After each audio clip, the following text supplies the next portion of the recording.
Jina la Bwana libarikiwe sana, watu wa Mungu aliye hai.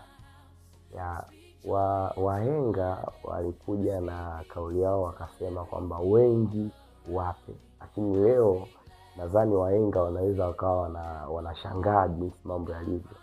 Kwa kujisomea Biblia yangu nimekuja kugundua uhitaji wengi wapige kula. Uhitaji watu wengi wapige kula kukushauri au kukuunga mkono kwenye jambo lako. Unahitaji watu wachache sana. Sio wengi wape.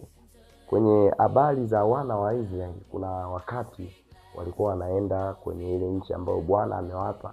Walitumwa watu wengi, of course walitumwa watu 12 ili waende kuichunguza, kuifanyia utafiti. Lakini wengi waliokuja pale, wale katika wengi wale 12, watu 10 wakaleta taarifa ambazo ziliwavunja watu moyo. Wakasema wale watu tumewaona ni kama manefili, wanatuona sisi kama mapanzi, sisi tukajiona na sisi tukajiona kama mapanzi kwao.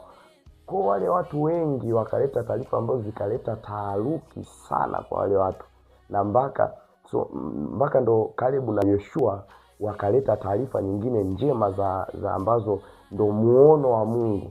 Sasa walivyokuwa wanaleta zile taarifa, wale watu walimezwa na zile taarifa za wengi ambazo zilikuwa kwamba wao kwamba wana wa Israeli wanaonekana kama mapanzi mbele za wale watu.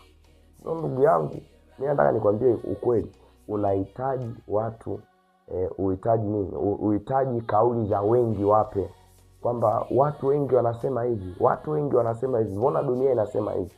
Mbona wanasema kwamba ili uoneshe kwamba unampenda lazima uende naye ghetto hata mara moja. No, hizo ni kauli za wengi, hizo ni kauli za wengi. Mimi nataka nikwambie, kama ingekuwa ni wengi wape, kama ndo Yoshua wana wa Israeli wangefuata maneno ya wengi wape, wasingefika kwenye ile nchi. Ndio maana wale wengi, wale 10 ambao walikuwa wamewataharakisha wana wa Israeli waliuawa. Ndugu yangu, usiwafuate hao wengi. Wengi watakuwa, nakwambia ukweli, watakuwa. Mfuate Yoshua na Kalebu, sio wengi wape. Achana na wahenga.